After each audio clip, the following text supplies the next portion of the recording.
Welcome back to Windows on the World. Tonight we're going to carry on from the show that's recently been in our archive, The Age of the Druids. You can find that in our Sunday shows archive. Tonight we're going to talk about the Druids and Celtic civilization. In that last show we went into the problems of talking about this particular civilization as its history was written by the Romans. I'm going to give you an example of that tonight and quite a lot more. But first of all, here's something to think about. Druidic belief was not in accord with Pythagorean belief, which is really what the Romans lumped it together with. The Romans believed transmigration of the soul was alien, and so compared the two systems as being similar. We're going to get into a lot more along those lines tonight, but we carry on with more on the ancient Celts and the Druids, because we're talking about an ancient Celtic civilization here. What can we learn from the little that we do know about them? That's the main and important question. This show will carry that on from our introduction in that show, The Age of the Druids. But their bards and poets were all recognised by the Romans, but generally under one order. And one thing is for sure, knowledge, prediction and the use of language were of the utmost importance to Druids and the Celtic civilization. So let's just think about that. The importance of knowledge, prediction and the use of language, the expression of language, the ability to memorize important subjects, basically to hold on to data and pass it down through an oral tradition. Those are things that are alien today, and those are the things that we should really think of bringing back, because the only thing we can carry around and be sure of is what is in our own minds. I'm going to give you a quote from a book by Barry Cunliffe called Druids, A Very Short Introduction. Druids played an essential part in the ritual and religious world of the Celts as wise philosophers, revered for their justice, the keepers of natural and celestial knowledge, and the intermediaries between the gods and humankind. They were essentially specialists in a far more widespread system of beliefs and practices which involved other specialists, the Vates and the bards, and we're going to be talking about those in tonight's show. Each generation interprets the Druids according to their own perspectives and prejudices. Isn't that just true? Look at the New Ages, how they've trivialized this whole thing into fancy dress and a hodgepodge of belief systems, which is totally alien from Celtic civilization.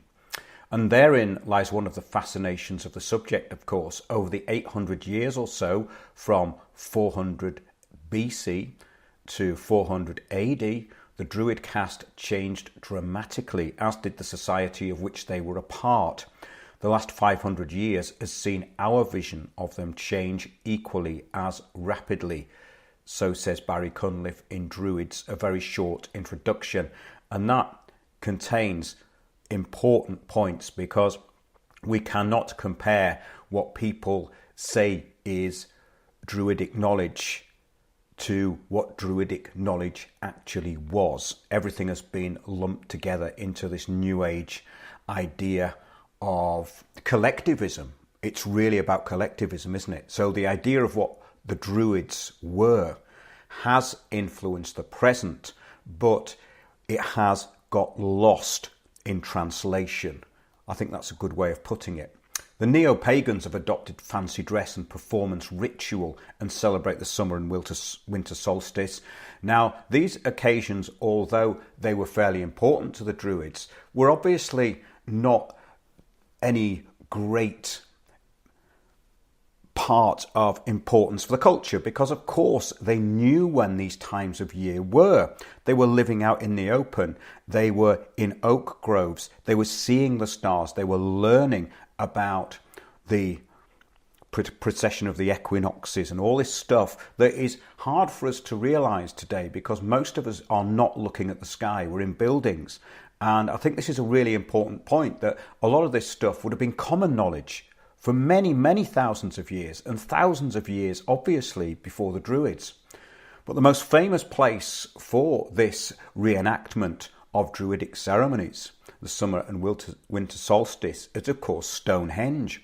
Although according to the age of Stonehenge, it predates Druids by thousands of years, but authors such as T.D. Kendrick in his book The Druids actually do say that Stonehenge could well have been used by them. But places of ritual and monuments and megalithic temples were not part of Druidry. They would just meet up in probably specific places, and these places could change. So when we look at what the Romans wrote about the Druids, they only wrote about what they knew about the Druids, which is very important. So those that dress up as Druids today and celebrate the summer solstice have nothing in common with ancient Celtic Druids. From the absorbing of the Druidic image into the Welsh bardic tradition, for instance, that was from the 1700s, and the neo-paganism of today, nothing of the oral knowledge of 2,500 years ago is talked about or, more importantly, known about. The neo-pagans attend big public ceremonies or parties, whereas the Druids worshipped in oak groves and not at designated monuments or temples. The Druids did not have temples or specific man-made sites for their rites and rituals. This much is known. So the sites like Stonehenge were believed to be of no significance to the rituals of the Druids. They predate the Druids. And we're going to get into more of that tonight and talk about dolmens. We did mention them in that last show, and we're going to be referring to the shows that you can find in our archive on the homepage. Just go into the taskbar and put in The Lost Order of Knowledge and Britain Shattered Isles, which will frame this subject and give you some very interesting knowledge about what happened during the Romans and their occupation and their rewriting of the history of Britain. So the ancient history of Ireland also indicates that later kings were still very influenced by the Druids. A popular belief of what the Druids were about is available on websites such as irishmyths.com. I found this today, it's quite interesting. And they describe Druids as powerful intellectual elites who served as the arbiters of truth and justice among the Celtic clans. Well, that's actually agreed upon by the Romans and academia. In cases where human lives hung in the balance, Druids effectively took on the roles of judge and jury and perhaps even executioner on occasion. Again, this is backed up in what we know from the Romans. As philosophers and leaders of Celtic spiritual life, Druids preached the immortality and transmigration of the soul, the concept that souls travel to another world, the other world, after death. So, this was carried on into Viking culture, of course, and it's still carried on around the world today. As scientists and astronomers, Druids studied the movement of celestial bodies and developed both lunar and solar calendars. This would have been very common knowledge to these people, and it's something that we've actually lost, and we have lost our connection to the natural world, which is why we probably find it hard to understand and to also exaggerate the importance of the knowledge of celestial bodies. I mean, when you live outside, you see it all, and it's quite easy to map the progress of the sun across the horizon, for instance. So becoming a Druid required up to 20 years of study, and Druidic knowledge was paused and sort of passed on. And the idea that there was a big pause in knowledge, that's what I was getting to, is really after what we hear of through the Romans. There is a dearth of knowledge, and then it got reinvented around the 17 to 1800s, which is very important, and that heralded its inclusion in the New Age. So none of this is disputed by the main Roman sources, what we're saying here, but there is a tendency for the Romans to describe them as primitive and even savage. So Julius Caesar was said to be in contact with the order, and his testimony is relied upon by academia. We covered that in the last show, The Age of the Druids. However, in Druids by T.D. Kendrick, published in 1827, and we referred to that book in that show, Age of the Druids, he states, "Only once in the account given by Caesar are we given any information about Druids and Druidism in the days of their power. All the succeeding references to them belong to the period when their power was gone and their organisation had been destroyed. And this means that we must be very much on our guard against underestimating their earlier significance in the Celtic world. The bulk of the evidence quoted refers, of course, to Gaul in particular. We have no knowledge from these sources of the ancient Druidism in Ireland, and all that we have been able to produce for the whole of Britain is one brief mention of the Druids in Anglesey, according to T.D. Kendrick, who worked in the British Museum and is the known authority on this subject. And we quoted from him last week, but we have to actually keep bringing this stuff up to frame where we're going to go with this show. And here, again, they were represented as wild and baying savages. This is when the Romans invaded Anglesey, and it was known as the last stand of the Druids. But these people were probably just desperate, and they were trying anything to scare the enemy. So as far as England is concerned, there is no reference to Druids at all, according to T.D. Kendrick, and it seems obvious that in this country they were of negligible importance as an organised body after the Claudian conquest.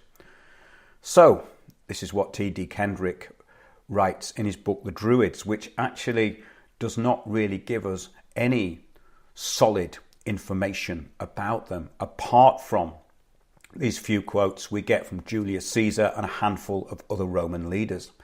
So they are known to have a basis in the Isle of Man, on the Isle of Wight and Anglesey. And Pliny the Elder speaks of their worshipping one single god.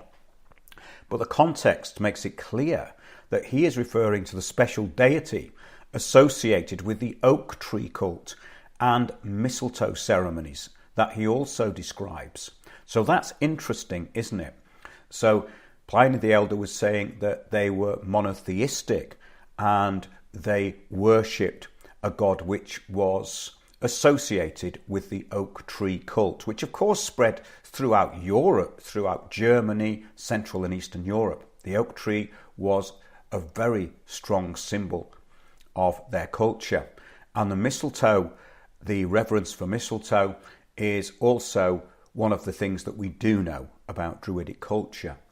At any rate, Diodorus, Mela, Lucan and Tacitus all speak of their revering a plurality of gods, and there is no hint either of a selective theology or of monotheism. So I think that what happens here is there's a lot of pigeonholing, and we're talking about the Celtic civilization, which is much bigger than Druidry itself. Remember that it was the Romans that named this particular sect the Druids because they had an organisation, they had a power base, they had a structure, they had methods of learning, and they had rites and rituals which were carried on all over Britain, Ireland and in Gaul. So Caesar tells us that the Gauls, following the Druidic teaching, claimed descent from a particular god corresponding to Dis in the Latin pantheon, whom they perhaps regarded as a supreme being. I'm just going to add something here. There is modern reference to Dislanach, the lightning of the gods, Druid lightning, and this may have referred to comets and meteor showers. Remember, when people are looking up at the sky all the time, they see an awful lot of what is going on, and we've talked about the cataclysms that have shaped the earth in our shows on Britain's Shattered Isles. You can look at all of those, including the mysterious comet and the works of Comyns Beaumont. And what's fascinating about this is that this reverence for the skies and this basic knowledge that they had of the movement of the planets must have been accompanied by knowledge that went back much, much further. Remember, we've lost an awful lot of knowledge. These people would have had an oral tradition for many thousands of years, and that is how their civilizations actually progressed. So to undermine the Druids and these ancient civilizations is a mistake on our part, and we should look a little deeper than that. So Caesar added that they worshipped Mercury, Apollo, Mars, Jupiter and Minerva, and had much the same notions about these deities as the rest of the world. Well, here we see another lumping together with Greco-Roman belief. Celtic pantheism was in fact fundamentally the same as the ancient pantheism of Italy, and Caesar's remarks imply that there was nothing in the Druidic creed apart from the doctrine of immortality that made their faith extraordinary. Well, to me, that in itself makes their faith extraordinary, and if they believed in the doctrine of immortality, that indicates that they would have had very high philosophical knowledge which would be passed down, and there would have been a great emphasis on knowledge and the perfection of knowledge and the ongoing perfection of knowledge through our progression, through the progression of us as soul beings. So that's a very advanced thing, and I think the Romans were trying here to undermine that. One thing we do not hear of, actually, is the connection to the dolmens and the long barrows of Britain, which are always described as burial chambers. And in the case of dolmens, this does not add up. The huge capstones and the sheer weight and thickness of them indicates that they were shelters. The amount of very small dolmens, which could only shelter 2 or 3 people, is not explained, as these exist alongside the larger ones, which could fit many more people. So I would suggest that during the time of the Druids, the Celtic civilizations were aware of cataclysms, and that's what these primitive shelters were for. Because if we look at the capstones on them, some of them are about 2.5 feet thick. Why would you put that on top of a tomb? It doesn't make any sense. And I've been looking recently at these smaller dolmens, and they do not make sense as burial chambers. They're actually a bit too small, but they could shelter 2 or 3 people in there. And these 2 or 3 people would have been the coordinators of the local area when stuff was raining out of the sky. This is what is missing from the history that we get from the Romans and from modern academia. And it would appear that these smaller ones that covered in earth and obviously not visible could have had concealed entrances, of course, and were there in case of an eruption in the heavens of meteors and falling debris and the cataclysms caused by comets. So whether these were part of a continuing culture up until the time of the Druids is also never spoken of. In The Riddle of Prehistoric Britain by Comyns Beaumont, he says, I made a lengthy study of the meteorology of the ancients, namely that of the Chaldeans, the Phoenicians, the Egyptians and Druids, who devoted much attention to this subject, as is not surprising. And it was with full recognition of this vital aspect of celestial science which led me, perforce, to the study in detail of prehistory. So it was this idea of cataclysms that actually got the writer Comyns Beaumont into really looking at how ancient civilizations were tied together. And of course, this is not done in the uniformity world of academia. So we have to separate the two things here. Are we catastrophists, or are we uniformitarians, or do we keep an open mind? And I think this is very important when we're talking about these ancient civilizations. It's also why, obviously, knowledge was wiped out, and this need for pass on an oral knowledge culture, I suggest, would be because of previous cataclysms where all knowledge would have been wiped out. All knowledge that had been stored or written could have easily been wiped out. Therefore, to learn and become a priesthood which had this knowledge would be of huge advantage when and if a cataclysm actually occurred. On a very practical level, that's what we're talking about here. And that's pretty easy to understand, I think. But the lack of any writing from the Druids themselves leaves us without any clues apart from the official Roman history. So let us look at what we do know. The one Druidical ritual that has been described for us in some detail is the ceremonial gathering of the mistletoe. The culling of the mistletoe was a definite function of the Druidic religion and not merely the collecting of a potent charm.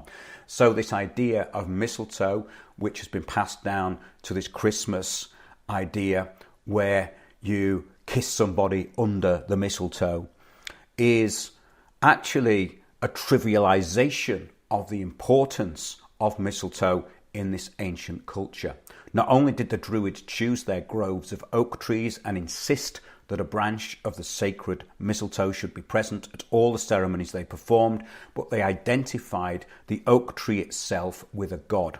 as we actually stated in the opening to this show. We do not know definitely that the Irish Druids performed their rites in oak groves. This is from another source. This is from a website, Irish Myths.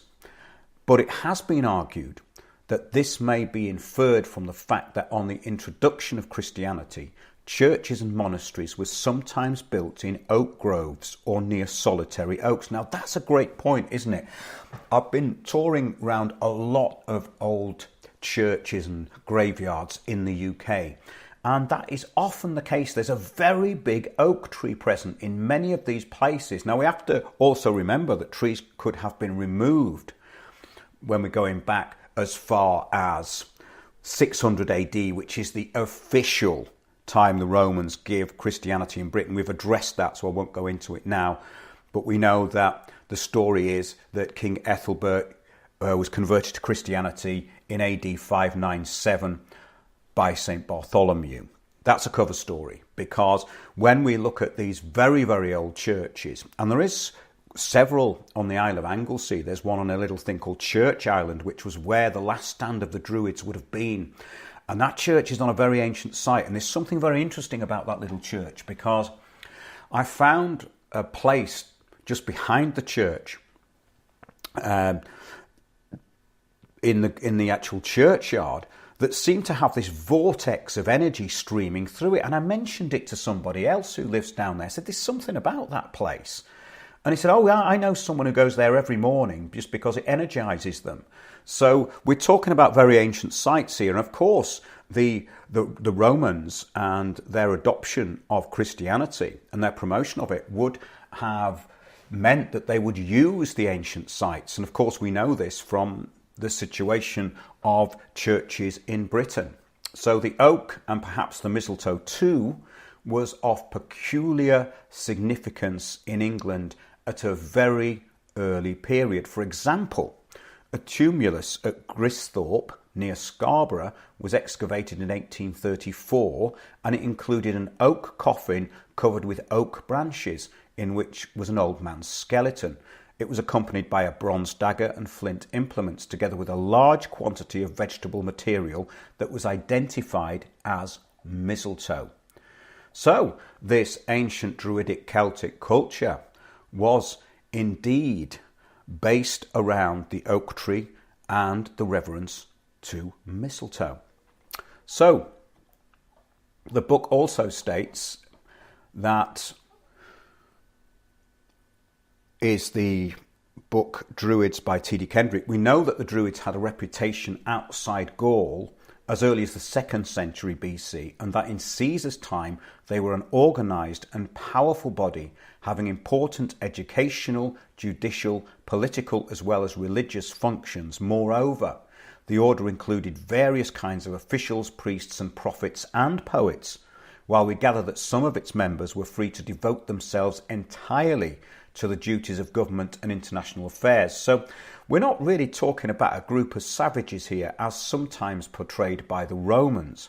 But of course, Julius Caesar is suggested to have been in touch with one of the highest order of the Druids, and they did have an accord. So what we get from the Romans obviously can't be discounted as mere propaganda, but we do have to look at it fairly sceptically when the Druids were in decline and the Romans were really at war with them. And of course, the Romans divided the Druids against themselves very, very successfully, especially in Gaul. So the rebellion of Vercingetorix seems to have spelt ruin. He was one of the Druidic kings or priests, the highest priesthood. And these priest kings ruled all across Gaul, all across Britain, on the Isle of Man, the Isle of Wight and the Isle of Anglesey. So that's Vercingetorix. Seems to have spelt ruin for the order as he rebelled against the Romans, and henceforth the preservation of traditional Druidism was in the hands of a minority then of individual Druids who were anti-Roman members of the order. at the beginning of the Christian era, the cruel sacrificial rites of their religion brought them into direct conflict with Rome, so say the Romans, and this ended in their complete exclusion from recognised Gallic religion. So there are some contradictions going on here, and we brought those up last week, so I won't go into that too much, but there does seem to be a bit of surface propaganda here, and they do seem to play up the sacrificial rites of the Druids as something very, very negative.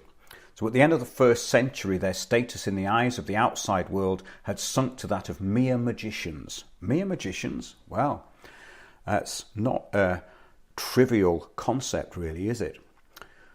Although it is nevertheless possible, it says, that Druidism was still, to some extent, a current faith and capable of occasional revival wherever Roman power was temporarily weakened. So we're talking about domination here by the Romans and an underground cult which probably did carry on worshipping during the Roman occupation and during the wars with the Romans. Because we have to remember, I think we brought this up in the last show, that Britain was a population of around 250,000 people. There may have been less than that, but that's estimated.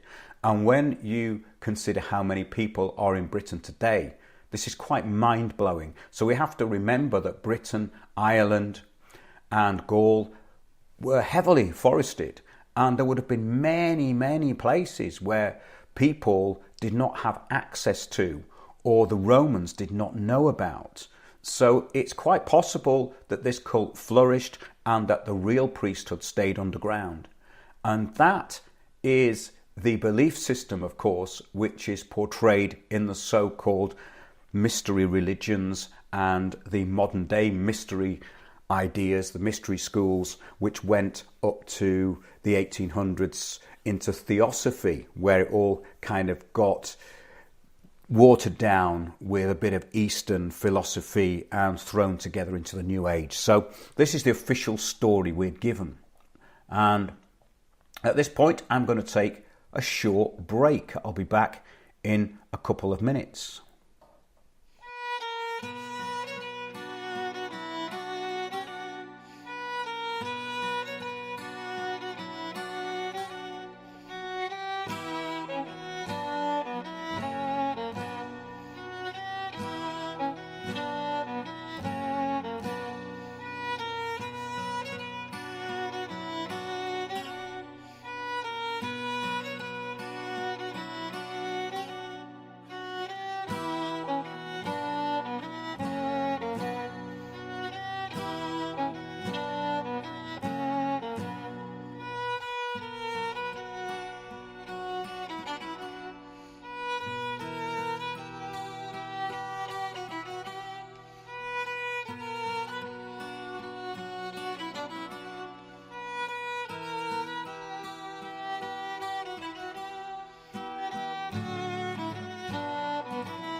Welcome back.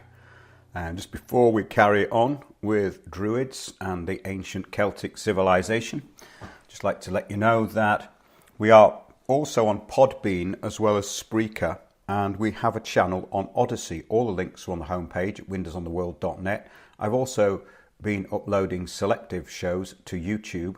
We did stop using YouTube for quite some time, and I just advertised shows on there because we had so many taken down. But I'm putting select shows back on YouTube, and it does seem to be quite popular with people who are finding the show for the first time, because obviously we're quite hard to find now. And I'd like to thank everybody who does support the show, and please consider doing so if you don't already, because it really helps to keep things going. There are lots of projects I want to put out, and there is an awful lot of information that I haven't put out already. So you can do all that on the homepage at windowsontheworld.net if you want to join the £5 a month club. It's info@windowsontheworld.net, and I will send you all the details. So we've just been talking about the official story we have been given by the Romans, and taking this further from the last show in the archive, which dealt with this subject, the age of the Druids. So certain quotes, even from the Romans, suggest that those known as the Druids or the Dryads were a lot more advanced than they were given credit for. Being delineated as pagan is also not that helpful, as it focused on sacrifice and ritual. That's what we were talking about just before the break. Well, let's get into the different sections of the Druidic order. There were Druid priests, bards and vates. And here's how Strabo in Geographica, published in 7 BC, defined bards, vates and druids. The bards are singers and poets. The vates, diviners and natural philosophers. While the druids, in addition to natural philosophy, study also moral philosophy. And we're going to be getting into that in this section of the show. The bards later became known as minstrels, of course, and were absorbed into the Welsh tradition, as was Druidism. This modern Druidism is from the 17th century and carries on today in an even more watered down form. So this modern Druidry is really linked to Welsh bardism, which became very popular just before the 18th century and continues in the Eisteddfods of today. Those are the musical celebrations of Wales. They have one every year. So quite simply, we're looking at a lot of lost history.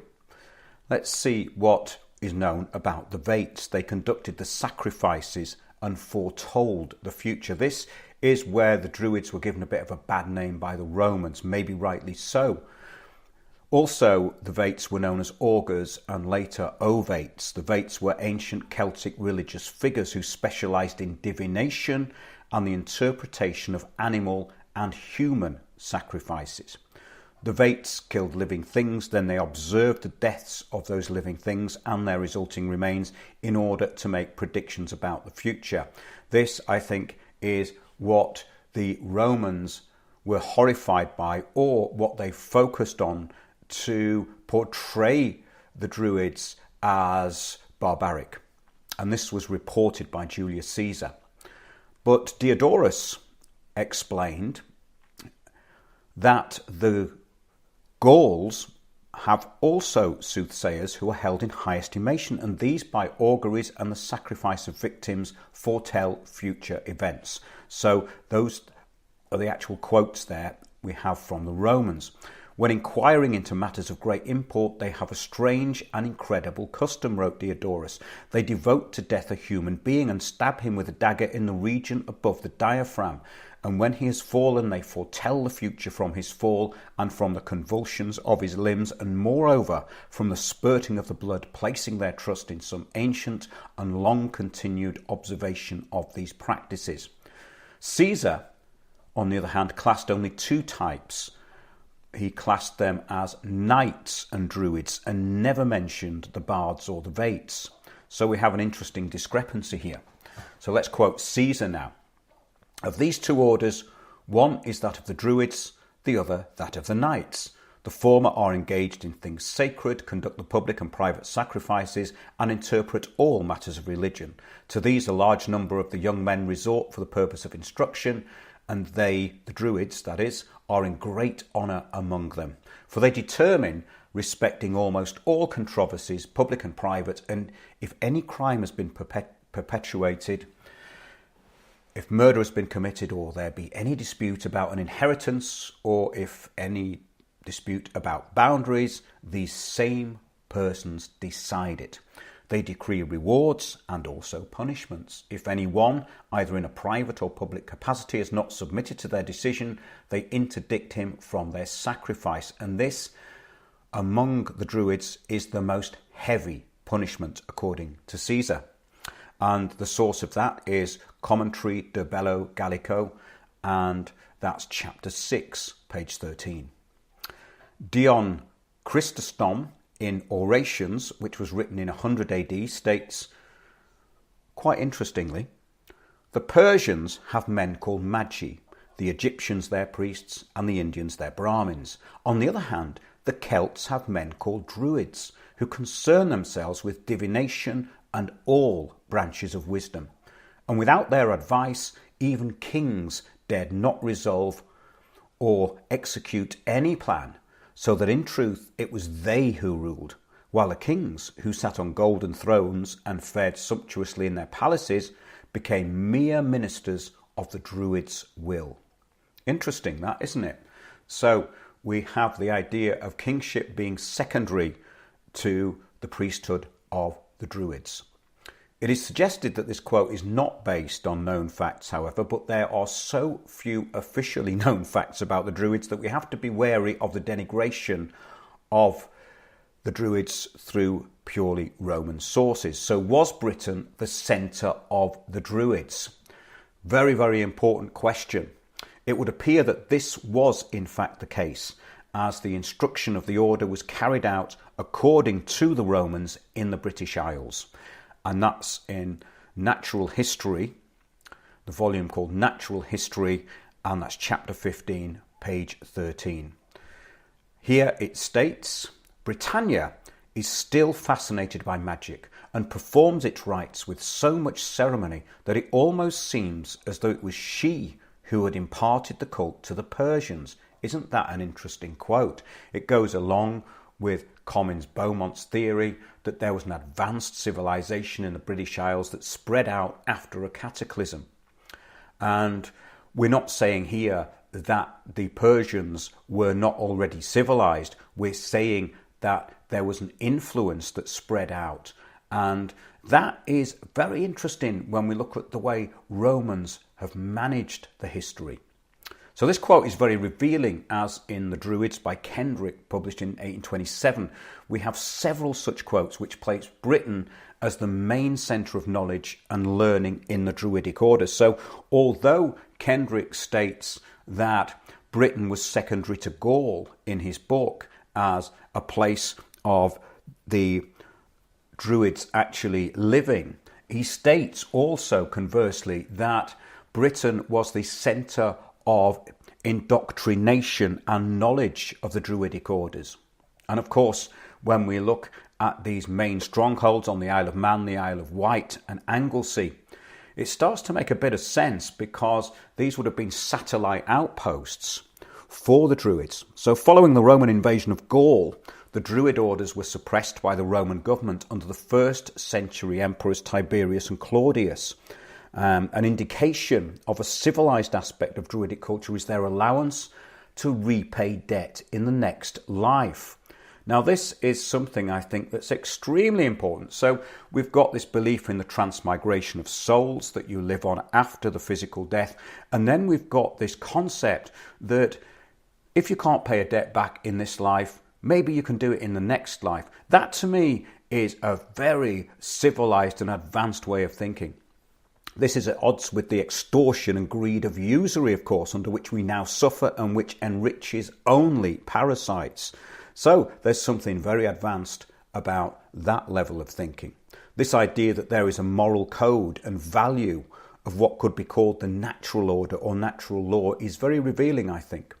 So now we're going to quote Valerius Maximus. An old custom of the Gauls may now be mentioned, for it is said that they lend to each other sums that are repayable in the next world. So firmly are they convinced that the souls of men are immortal. And I would call them foolish indeed, says Valerius, if it were not for the fact that what these trousered barbarians believe is what Pythagoras of the Greeks believed also. So here we see the bias towards the Greco-Roman culture. This view is more advanced, of course, than the debt slavery which is allowed to rule today. There were then no debtors' prisons, of course, and no system of overt financial control, which keeps us in slavery. And we have to think of how advanced our civilization really is, because we are, in effect, made to be debt slaves from birth. And the idea that the Druids would be able to make up for any debts as they went on their soul journey is indeed an advanced philosophy. I think so anyway. This is a huge difference from the primitive and controlling system of today, run by a fake self-imposed financial elite, who aren't really elite, of course. And I think we can assume from the limited knowledge of the Druidic orders that because of their way of learning and their oral knowledge, that they were indeed advanced and they were very high thinkers, when we've got these elite financial parasites today who are only after short-term gain and are Luciferian in their belief system. We have actually degenerated, or we have been forced to degenerate. So this is a very important point, I think. The soundbite bought and paid for puppet politicians of today, of course, would certainly have been laughed at 2,500 years ago or earlier. This is a major point when we're looking at what were described as barbarians by the Romans. So the transmigration of souls was also mentioned in our show, The Age of the Druids, but they believed that spirits inhabit other bodies elsewhere and death is actually a midpoint of a longer life. And that's not an unusual concept, but this idea of the souls being incarnated again was taken up in Irish stories in later periods that were, it was believed, influenced by this Druidic culture. In the Irish sagas of the rebirth of individual persons in the 11th century, for example, we have the goddess Etienne, the wife of the chieftain Mida, who was changed by a jealous rival into an insect and travelled over Ireland, flew over, until finally she fell into a wine cup in the house of the Ulster chief Etar, where she was swallowed by his wife and reborn, keeping the same named identity with no memory of her former life. There are several of these stories and they are a bit silly, but they're quite imaginative. But they do indicate this progression of knowledge or myths based on this previous knowledge. So we do see variations in this belief as well. In Old Celtic, Brittonic and Goidelic, the word for rebirth was atagenos, which is Old Irish. And Old Irish, it's actually pronounced Aithgan. In this doctrine of limited reincarnation, the spirit of an ancestor was reborn among his or her own kin, rather, which is an interesting concept, isn't it? And not confined to the Druids. So certain inherited characteristics, and even the Dior, rather, the Tuatha De Danann gods, the gods of the Tuatha De Danann, the Dior, would sometimes appear or reappear in a family lineage. So reincarnation of gods as people, well, this is also part of Buddhist belief, isn't it? And the incarnation of the Kumari goddess in Asia as a child. We have these 9-year-old girls usually, and they are delineated as being a Kumari, a goddess. And when they're 14, they're replaced by another one. The child is completely oblivious to this, but this is a belief system. And these Kumaris actually reside in temples, and people go and see them, and they're granted wishes, or they're allowed to shake the hand of the child. Another Celtic aspect meant that a particular deity would choose to befriend a particular lineage and incarnate him or herself within that lineage, and thus a child could be born possessing certain characteristics of that deity. And the child would not necessarily embody the personality of that spirit or divinity, but certain attributes or talents would develop as gifts from that divinity. Well, this does make sense in the present time, doesn't it? And this belief is still in operation today, that talents may be passed down, and not just directly from your immediate parents, from something of a lineage. So we have this idea of this collective mind which goes back. So this does tie into what they believed. Spiritual possession was another aspect of this belief, but Atagenos differed very greatly from modern day conception of reincarnation and karma, which is borrowed from theosophy and certain sects of Hinduism, which also state that people are punished for sins by paying for them in the next incarnation. Well, this is much misunderstood in the West by misrepresentation. Simply by misrepresentation. Karma is the desire, it's the lust and actions which drive a person. To be free of this means self-control and realization of what is actually important, and is definitely not refraining from action, as in, for instance, passive meditation and withdrawing from action. So this idea of karma, I think, has been used as a bit of a weapon to stop people from actually fulfilling what they're meant to be doing. In other words, it takes you away from what your dharma is, which is your participation and the results of your action. This merely leads to stagnation, of course. So we can see that the New Age has really promoted this and has been a useful tool too, or also for social engineers to keep at least a part of the population passive and ready to follow imposed rules, believing that they should refrain from all action. It's another form of fear, really, isn't it? It's like promoting fear so that people do not act. A massive deception. So the Druids never taught that people were rewarded or punished according to principles associated with the reincarnation process of karma. The Druids would have thought such ideas absurd. Excuse me, through their own belief system. It was believed by the Celtic tradition that DOI, or the higher divinities, were creative, shape-shifting spirits and could incarnate in many forms through their magic. Just going to have another quick break, actually. I need a drink of water.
Oh, thank you for bearing with me there. I think it's better that I actually got a drink of water and a little bit of honey to ease my throat there. I think it might be the time of year. So, yes, we were just talking about this process of karma, which the Druids would have thought was quite absurd. It was believed by the Celtic tradition that DOI, or the higher divinities, were creative, shape-shifting spirits and could incarnate in many forms through their magic. The DOI were, in fact, manifestations of a greater force than themselves. So, in a way, on a par with, or indeed the same entities as angels. They were thought to be capable of taking many forms or guises, as well as walking the earthly realm of the manifested world. Well, this is very probably the reason the Druids avoided representation of the DOI as human in art until they were conquered by the Romans. That's interesting, isn't it? So we get this leaking out of knowledge after they'd been defeated by the Romans. That is also why the Romans equated Lugus, like Woden, the Nordic god, with their own Mercury or Hermes. That's the equivalent, Mercury's equivalent of Hermes, who was considered the messenger of the gods. All paganism, of course, but some ideas were obviously more advanced than others. An agreement between Druidic observances and widespread widespread Celtic customs is suggested by an examination of the pagan festival days that are still, or were until recently, celebrated in France and Great Britain by the lighting of bonfires and kindred demonstrations. Now, of course, we still have this going on through Europe, but this is a task already accomplished in knowing about this, because in the book The Golden Bough by Sir James Fraser, we shall find all the relevant matter set forth in a systematic array and interpreted by a master in the modern study of folklore. We're again quoting from T.D. Kendrick and his book Druids here. The area of Druidic influence and outside it, the Celts observed within and amongst themselves and within the Druidic influence, two principal festivals, one on May Day, or the evening before it, called Beltane, and another on the 1st of November, or the evening before, which is the modern Halloween, that was called in Ireland Samhain. And there is ample evidence of the observance of these two festivals in France, England, Wales, Scotland and Ireland, and it is exceedingly interesting to find in Scotland and in Ireland there are also instances of a very ancient tradition that the ceremonial fires were lit on ground associated with the Druids, or actually by the Druids themselves. So we're talking about these designated places that Druids would meet. They didn't meet at constructed temples or stone circles. They are believed to have been later, and the stone circles, as we said at the beginning, Stonehenge, was already thought to have been there a few thousand years before the Druids turned up. Thus, it says here, the Irish historian Dr. Geoffrey Keating, who was born in the 16th century, speaks of Druidic sacrifice on the occasion of the Samhain bonfire.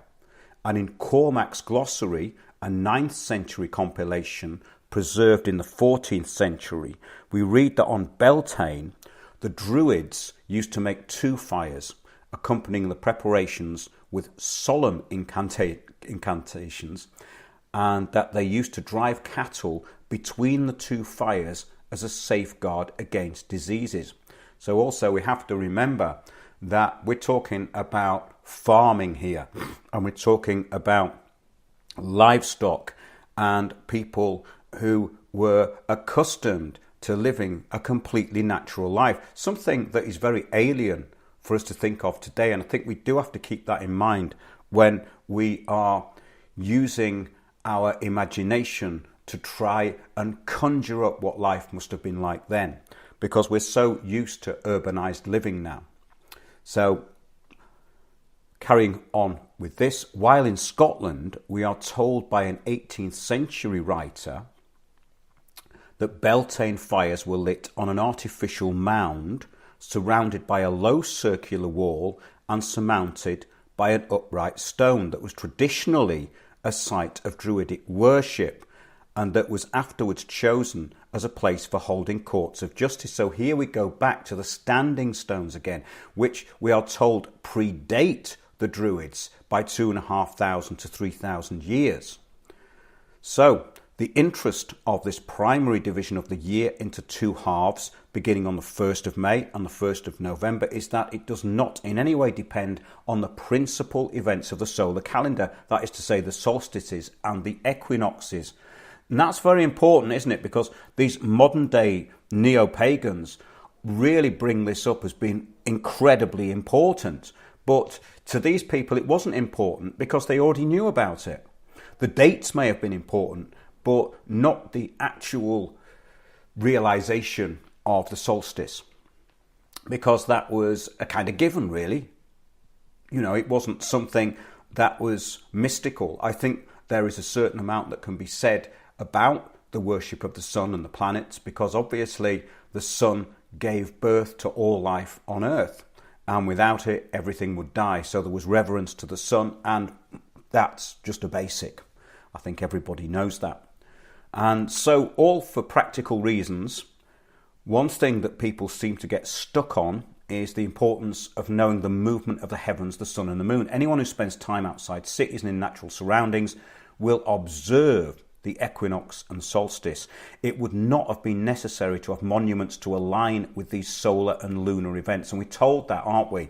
That these ancient civilizations built monuments which were aligned with this precession. Well, it would not, in actual fact, have been necessary.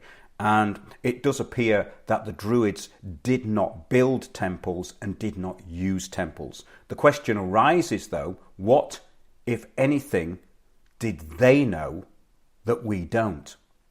Well, let's summarise. The need for retaining information, for one, and the ability to do so are certainly worthy and useful attributes.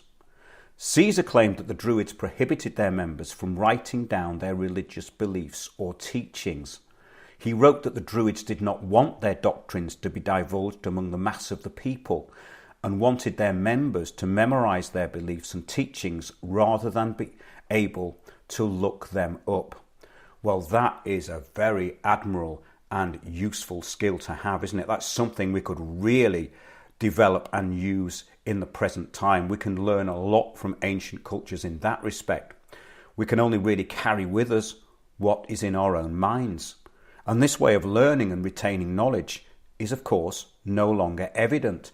And people's attention span has got shorter and shorter until they can't remember anything. So this in itself shows us that we can learn a lot from the Druids and their retention and their passing on of knowledge. It is something which should be maintained, of course, by those who wish to pass on knowledge in the present. Was this oral tradition because of previous cataclysms? That's something we've explored in previous shows and something I find extremely important. And this is something which I think of a lot and have included in articles such as The Lost Order of Knowledge and Britain's Shattered Isles at windowsontheworld.net. But the need for a priesthood then was very different from the so-called priesthood of today. The name priest now indicates an agenda-following puppet with no real knowledge or divine purpose. Language and meaning have been undermined. So the use and the meaning of language was extremely important, and the precision of language was extremely important to these people, because they would have to remember things in a very simple and honed down way, which meant that their vocabulary would have been simple, direct, and they would have been able to pull out information from memory. This is, of course, essential for those times when people were sitting around and they would be telling and retelling stories or remembering information. And that's something that we've lost now. What do people do now? They sit around and watch a television set. They have not got these attributes of communication anymore. And that is something that is essential for any civilization to carry on. So this certainly did not seem to be the case in the ancient Celtic Druidic culture. This idea that words were very important was central to their belief system, and it carried on into Ireland and Scotland, from Britain into Gaul. And we also have to remember the importance of the British Isles within this system. It is most likely that this knowledge of this culture did survive in isolated pockets. The need for a network or priesthood to keep the knowledge of the past is necessary for any civilization which wants to survive into the future. And once knowledge is lost, then everything has to start again, which is why we have to look at previous cataclysms and what can we learn from them. We need to have networks of people who can carry on knowledge. And I'm not talking here about stored on a hard disk. It has to be stored on your hard disk, your memory. And you have to pass that down to people who are important enough to receive it, and not waste words on those who are not ready or refuse to receive knowledge. And I think that is something that's very important in these times, especially after what's happened over the past 5 years, the real fork in the road that has been caused and has been a huge advantage to certain people, those who want knowledge and those who want to pass down important knowledge. So we cover this important subject in the Lost Order of Knowledge at windowsontheworld.net. Put that into the taskbar. Also, what we learned from the Druids is the belief that debts could be repaid in our future incarnations. This is advanced thinking. The focus on the important and useful is something which we've lost. The obsession with distraction and trivia is also a big step back, and something which could be familiar with the end of a civilization rather than a healthy one which is progressing. Something to think about there. The lack of knowledge of the natural systems of nature has led to exploitation through the fake new Gaia paganism, which facilitates fear of catastrophism as a form of original sin through bank and corporate looting, as in the man-made, as in the made-up climate crisis. There was no evidence that life was denigrated then to the extent it is now. So when we talk of the past and dwell on the aspects which makes us feel advanced, the point is missed. We have to go back to what was important and what should be important now. Those who do not know history are doomed to repeat the mistakes of the past. Those who dwell in trivia are doomed to trivial lives and are doomed to be manipulated and have their thoughts given to them. The memory of what has gone before may have changed. It may be changed or lost, but it is up to the individual to learn and to keep learning. And that is what we can learn from the ancient civilizations of the Celts and the Druids. A civilization in stagnation and a civilization in ignorance or willful ignorance is no civilization at all. So I think that's what we can learn from the ancient Celtic system and the order of the Druids. Hope you enjoyed that. Stay in touch through the website, and any information, just send it to me at info@windowsontheworld.net, and do support the show if you can.